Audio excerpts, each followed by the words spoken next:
Hello, and welcome back to this free training series on FEMA P-154, Rapid Visual Screening of Buildings for Potential Seismic Hazards, brought to you by the Federal Emergency Management Agency's National Earthquake Technical Assistance Program. This module will cover earthquake hazard and seismic performance of buildings. You're watching the second of 9 training videos outlined here. In this module, you'll learn about earthquake hazard and seismic performance of buildings. The first module introduced the Rapid Visual Screening, or RVS, process. Looking ahead, modules 3 and 4 will walk through the rapid visual screening process itself. Module 5 will go through key building performance indicators. Module 6 and 7 will go through FEMA building types. And module 8 will go through a class exercise. And finally, module 9 will go through some concluding remarks. Thank you. So in module 2, we are going to be discussing earthquake hazards and seismic performance of buildings. As far as earthquake hazards, we're going to look at historic seismicity in the United States and types of earthquake hazards that we might expect. We'll also look at seismic performance of buildings. There's different seismic performance levels we want to understand, how buildings respond to earthquakes, different seismic force resisting systems, and the concept of ductility. So let's begin with earthquake hazards. This is a map of historic US seismicity from 1800 to 2022. And you'll see each gray dot is an earthquake that was magnitude 6.5 or larger. And they're distributed in high seismic zones. So you can see them all along the coast of California and some clusters in the Midwest in the New Madrid fault zone. And when we overlay this with our seismic hazard map, we see that seismic hazards are predicted for the future based on past earthquakes. We also can look at historic seismicity in Alaska and Hawaii and Puerto Rico. And when we look at past earthquakes, we get a feel for where we would expect more earthquakes in the future. So earthquake hazards, let's start with discussing what an earthquake is. An earthquake is what happens when 2 blocks of the earth suddenly slip past one another. The surface where they slip is called the fault or fault plane. And in this image on the screen, we see an epicenter. And deep below the surface, there is a fault plane, and that is where the earthquake begins. And we see seismic waves propagating out from the epicenter towards a small city illustrated on the left. Now, if we have a given building in that city or community, the level of ground shaking at that location is going to be dependent on the size of the earthquake. It's going to be dependent on the depth of the earthquake, the distance from the earthquake to our building, and also the type of soil that our building is sitting on. And we see those earthquake waves propagating towards the city. And important to know is that these seismic waves act laterally, so side to side, and also vertically. And the vertical motion of the ground motion is about 1/3 of the horizontal motion. So there's lots of different earthquake hazards, and the most common one responsible for damage in earthquakes is the shaking of the ground. And in addition to ground shaking, we have other earthquake hazards such as surface faulting. So we can see in the picture on the bottom left, a picture of the fault reaching the ground level. And then we also have liquefaction, which is shown in the second to left image at the bottom.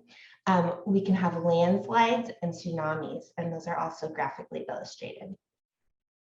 In addition to these types of natural earthquake hazards, we have man-made consequences from earthquakes, such as fire following earthquake, hazardous chemical spills, nuclear plant radioactivity, and flooding. So we have a video that's going to show us shaking of different buildings. They're all the same building, but they're on different soils. So on the left, we have buildings that are on competent bedrock. And in the middle, we have buildings that are on looser, softer soil. And on the right, we have seaside buildings that are on wet, loose, very poor soil conditions. And we're going to watch as the earthquake propagates from left to right, so from solid bedrock to loose, soft soils. And we're going to see how the same building behaves under these different soil conditions under the same ground motion.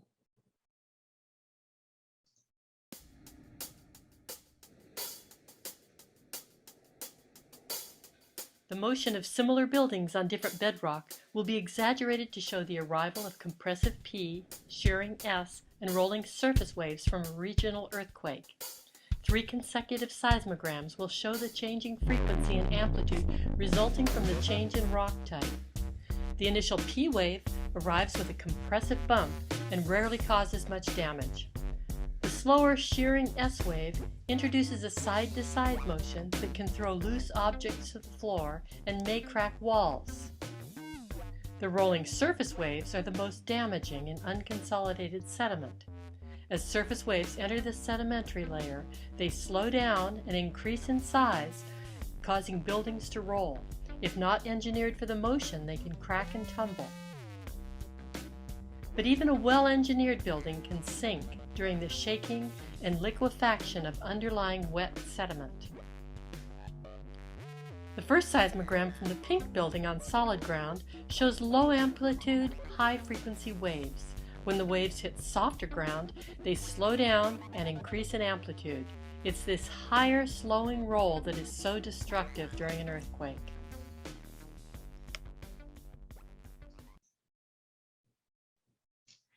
So when we talk about ground shaking, it varies by location. And one of the ways we quantify the expected ground shaking is to look at what the expected ground shaking would be at a given location with a 2% probability of exceedance in a 50-year time frame. So this is a map that shows expected ground shaking across the US. This is the 2008 USGS seismic hazard map. It shows peak ground acceleration with a 2% chance of exceedance in a 50-year time frame. This map shows the United States, and it's color-coded with highest seismicity regions in pink and red, and lowest seismicity regions in blue, and areas with no seismicity expected in gray. The FEMA P-154 scores are based on how much shaking we expect at a given site. Surface fault rupture is an offset of the ground surface when the fault rupture extends up to the surface. We can have fault rupture that is vertical. So on the left, we see a graphic image of what is called a dip-slip fault. So the earth on one side of the fault is offset vertically from the earth on the other side of the fault. And on the right, we see an example of this. This is a photograph showing reverse faulting at a track in Taiwan after the 1999 earthquake there. Aside from vertical offsets, we can also have lateral offsets. So when the soil on one side of the fault moves in a direction 180 degrees from the soil on the other side, this is called a strike slip fault, and the offset is lateral. On the right, we have a photograph showing illustrated lateral offset in Point Reyes along the 1906 earthquake trail. And it shows a fence that offset by about 18 feet. Liquefaction is another result of earthquakes. Liquefaction occurs when we have loose, wet soil and strong shaking. And this short video is going to show what happens to a building that's resting on this type of soil under strong ground motions.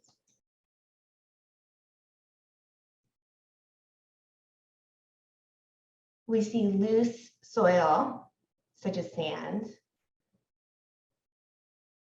And when it's wet and saturated by groundwater, it's still bearing the load of the building. But when an earthquake comes and shakes it, that loose, wet soil almost turns to liquid, and it loses its bearing capacity. And the building, or one side of a building, can sink as a result. So liquefaction can cause a building to lose its stability, and we see that in the photograph on the right. This is a three-story structure that is tilted after the 1906 earthquake. Sand grains lose contact with each other, leading to loss of strength and liquid-like behavior. Probably the most well-known example of liquefaction and loss of bearing strength is the tilted apartment buildings in Japan, shown in this photograph. The soils beneath these buildings liquefied during an earthquake in 1964, and you can see how the buildings tilted and leaned over after they lost their support. Liquefaction can also lead to road damage and sand boils. A sand boil is sand and water that come to the ground surface during an earthquake as a result of liquefaction. On the left, we see a large hole in the road after the Christchurch, New Zealand earthquake in 2011. And on the right, we see a sand boil after the 1979 El Centro earthquake. Liquefaction can also cause a lot of settlement. So this photograph on the right is a photo from Japan where there was 2 feet of settlement at a water purification plant in Japan. Pipes broke and there was flooding of underground structures. This water treatment plant served about 19,000 people. In addition to liquefaction, we can also have landslides as a result of earthquakes. In 1964, the largest earthquake ever to strike North America shook South Central Alaska for nearly 5 minutes. It was a 9.2 magnitude quake, causing a landslide along the bluff in Government Hill. And here we see a photograph of the elementary school, which one side of it dropped about 30 feet due to the landslide. The east wing split lengthwise and collapsed. Tsunamis are another seismic hazard. Tsunamis are long wavelength oceanic waves generated by the sudden displacement of seawater by a shallow earthquake. The waves that are produced can travel long distances at high speeds. Here we see the tsunami that occurred after the Japanese earthquake, and the Sendai airport is flooded. That same earthquake caused a tsunami in Crescent City, California. There were waves about 6.5 to 8 feet high that destroyed boats and docks, but it did not make it over the break wall that protects the city. And then we have man-made hazards. So we see a photograph of a natural gas storage tank burning at an oil refinery. We see another photo of evacuees being screened for radiation from the fallout of the Fukushima nuclear plant. And now let's talk about seismic hazards of buildings. So when we talk about seismic performance of buildings, we really want to think about seismic hazards and performance levels. Seismic hazards are based on what kind of ground motion we expect to have, and these can be probabilistic or deterministic. And we also want to look at seismic performance levels. Collapse prevention, life safety, immediate occupancy, and operational are all different ways of defining what we expect our building how we expect our building to function following an earthquake. And FEMA P-154 really focuses on collapse. So we're going to be screening our buildings for, will this building be expected to collapse or have a high risk of collapse? Building performance can be described qualitatively in terms of these different seismic performance levels. On the left, we have operational.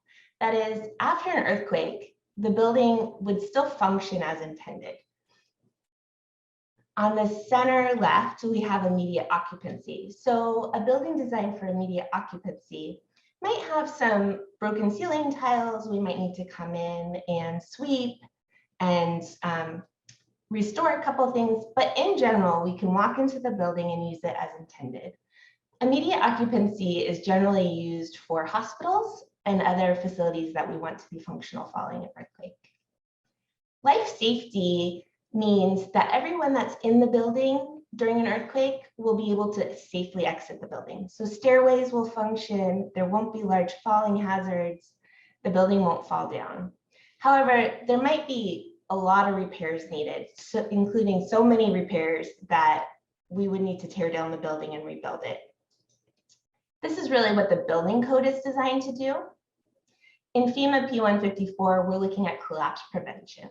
So we don't want the building to fall over. And a big difference between collapse prevention and life safety If we think about it, say the stairs in the building might not be functional following an earthquake in a collapse prevention building, but they would be in the life safety building. Now, buildings respond to earthquakes differently. Remember, we talked about how the ground motions travel from the earthquake site to the building. Now, once we get to the building, they are going to travel vertically up the building and horizontally to different elements of the building. And this image shows a building subjected to horizontal motions in both directions, that's north, south, and east, west, and also vertical motions. And these motions can cause damage to structural and non-structural elements of the building. This slide shows two types of deformation of the building: cantilever action, so that's bending action, and shearing deformation. And when we shake our building back and forth, it wants to deflect, and it can deflect in one of these two ways. And that deflection can cause damage to structural elements, to non-structural elements, and to hazardous materials that might be contained in there. So we could get hazardous materials spills. And these kinds of damage can cause full or partial collapse. It can create falling hazards, block exit routes. So when we think about the bending deformation, the cantilever action, we have the ground motion acting at the bottom of the building. And the top of it is wagging, sort of like a dog wags its tail. It's getting, the tip of the tail is wagging based on the shaking at one end. Shear deformation happens when we have a shorter, stiffer building. And this type of deformation can also occur in buildings. During an earthquake, we have ground motions shaking the base of the building. And on the left, we see a building represented with different masses at each floor level. And recall Newton's first law of motion, that a mass not at motion, a mass at rest wants to stay at rest. So when the ground motion starts happening, the mass wants to stay where it is. And we end up with this displacement where the ground is moving and the mass is wanting to stay where it is. And that difference in where the ground is versus where the floor is, that is the displacement. And when we design buildings, we think about equivalent static lateral forces. That is what is shown on the right. So instead of imagining the ground shaking, we imagine the floor level shaking. And force equals mass times acceleration. So we take the ground motion, acceleration, and the mass of the floor, and we convert that to a force. And then we can estimate what the displacement is. And this is how we design buildings for static lateral forces. Shaking is amplified over the height of the structure, as seen in this graphic on the right. We can imagine that at the base, the ground acceleration is the same acceleration that that basement floor is seeing. Whereas at the top of the tower, we're getting amplified accelerations. So we have to design the upper floors for higher accelerations than the lower floors. So to resist earthquake forces in our buildings, we have different seismic force resisting systems that we can use. We have to think about the building material, so typically wood, steel, concrete, or masonry. And then the type of seismic force resisting system, which can basically be broken down into three different types: moment frames, braced frames, and shear walls. So let's start with moment frames. Here we see a graphic of a moment frame where we have beams and columns in red. And the beams and columns, if they're joined with a rigid connection at that beam column connection, then it acts as a rigid frame that we call a moment resisting frame. And the floor that spans between them is the diaphragm. We can have steel moment resisting frames, concrete moment resisting frames, or precast concrete frames. And these building types that you see, type S1, type C1, type PC2, that is the FEMA building type for these combinations of material and seismic force resisting system. And we're going to talk a lot more about FEMA building types later. In addition to moment frames, we also can have braced frames. So in this system, we have diagonal members, often steel members, that resist forces. So rather than have a rigid connection between the beam and the column, such as in a moment frame condition, we add a strut that can take compression or tension, and it resists the lateral forces that we're applying to the building. Again, the diaphragm is very important. That's the floor that spans between our braced frames. Here's a picture of a braced frame building. We can see the braces in the tower. And this is a building type S2. So we only use braced frames in steel. And then the final structural system is shear walls. So in this system, structural walls are specifically designed to resist lateral forces in the direction of the wall. The lateral forces, again, act on the diaphragm or the floor, and that spans to the shear walls. The forces on the wall cause shear forces in the walls. And in all of these systems, we get overturning at the base. And so we need to have solid foundations to resist this overturning. Shear wall buildings can be made from wood, concrete, reinforced masonry, unreinforced masonry, or precast tilt-up walls. Ductile behavior is a really important concept in earthquake engineering because earthquakes can generate forces that are considerably greater than we would have designed the building or the elements for. So when we have ductile behavior and we apply a force that's larger than the yield strength of an element, we get more deformation than we expected, but we don't get the element failing. So on the left, we see a paper clip that is being subjected to a force that is less than the yield strength of the paper clip. So when we apply a small force, the paper clip leg snaps back into place and there's no permanent deformation. On the right, we see what happens when we have a force that's greater than the yield strength. The paper clip leg yields and starts bending and starts stretching. And then once we exceed that yield strength, the paper clip's not going to snap back into place anymore. We're going to have permanent deformation. However, the paper clip leg doesn't just snap off. That's what's called ductile behavior, when we have no permanent deformation up until that yield limit. And then after that, we have permanent deformation, but we're still maintaining a system that can take force. So brittle behavior is the opposite of ductile behavior. And this slide demonstrates the concept of brittle behavior. We see a member, a beam, that's spanning between 2 points, and a force is applied to the middle. As the force on the beam increases, the stress reaches a yield limit. So at a certain point, the member breaks, and we can't use it to support any load.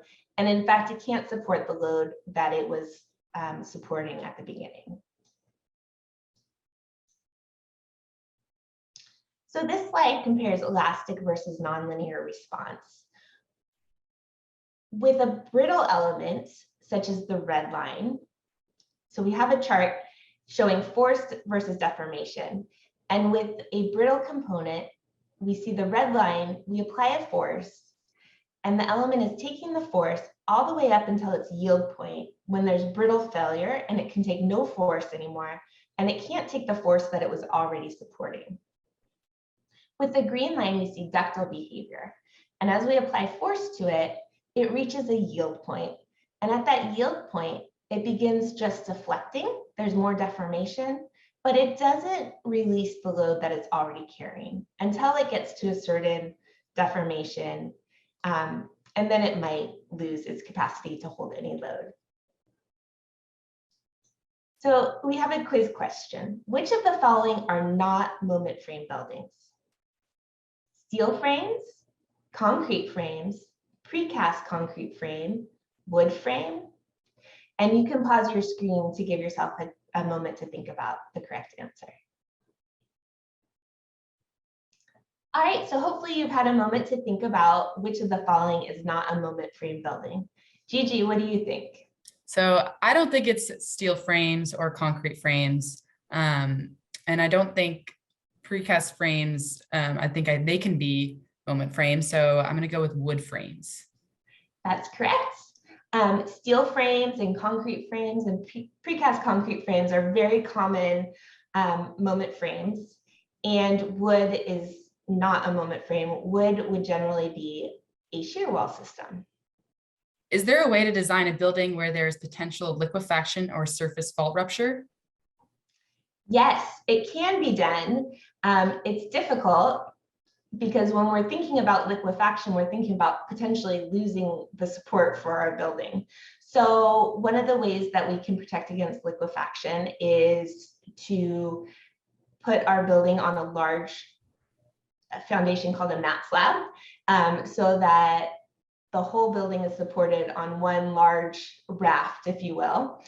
Or we could have piles that go down through the liquefiable soil down to bedrock, so that when the top layer of liquefiable soil, when we lose that, we're supported on piers down to bedrock.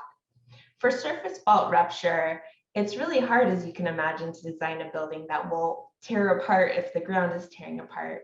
But similarly, we can put that on a large mat slab so that the building goes either with one side of the fault or the other side of the fault, but doesn't get torn apart. It's not always economical to build a building on those sorts of conditions, so it has to be studied carefully. Great, thank you. Can a building have different seismic force resisting systems within itself?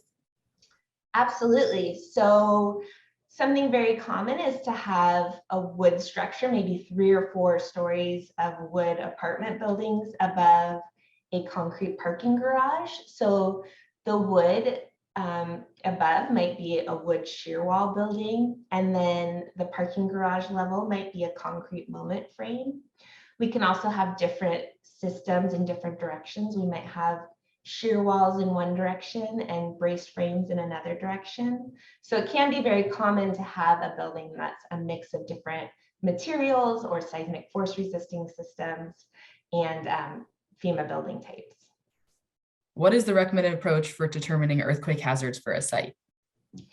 Well, earthquake hazards for a site are going to be based on the level of ground shaking that we expect at a site, and also potential for liquefaction and the soil type we have, and whether there's potential for surface fault rupture.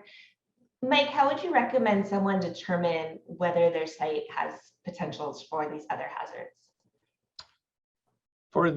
For natural hazards, earthquake-related hazards, the USGS, United States Geological Survey, is the kind of the first source I would tap into, and they have a interactive map that one can go to, particularly for faulting and also seismic hazard, to see whether you've got in a high hazard site, strong shaking, or a low hazard site, low shaking. From there, they've got links and sources to specific state geological surveys, which generally has much more refined information particular to the state. And many of them have GIS systems, so you can tap into that GIS map, type in your address for your site, and there's a series of layers that can be pulled up for faulting, for liquefaction, for landslides, and some of them even have it for flooding. We're not talking flooding, but earthquake hazards. And so that's kind of the procedure I follow. I kind of tend to go to the State Geological Survey first and see what they have. And some states don't have anything, so then I kind of upload into the USGS and see what they have available there. That's great. Thank you. Can you give examples of typical building types that exhibit ductile behavior and those that exhibit brittle behavior? Yeah, so an example of a building that is ductile is a wood shear wall building. And we get the ductility there because the strength of that wood shear wall is based on the plywood being nailed to the wood studs. And the nails, as we start shearing that wall, as the ground shaking is causing forces in the walls, those nails are really ductile. They start bending and maybe pulling out a little, and we get a lot of really ductile behavior from that. Similarly, a steel braced frame where the seismic force is being resisted by the brace, and that steel brace is in compression and tension. As we stretch it, there's a lot of ductility in that steel brace. On the other side, we have unreinforced masonry buildings, and those have almost no ductility from the connections of the roof to the unreinforced masonry wall. There's very little ductility in that connection. Recall, we're talking about the diaphragm has to distribute forces to the wall. And so if we get a sudden failure of the wall to roof connection, that's a brittle failure. And also because there's no reinforcement within the brick itself, we can get sudden non-ductile failures of the brick wall. In the next module, Rapid Visual Screening Process Part 1, our next instructor, Mike, will begin going through the rapid visual screening process, giving an overview and focusing on pre-field planning tasks. This concludes training module 2. See you in the next one.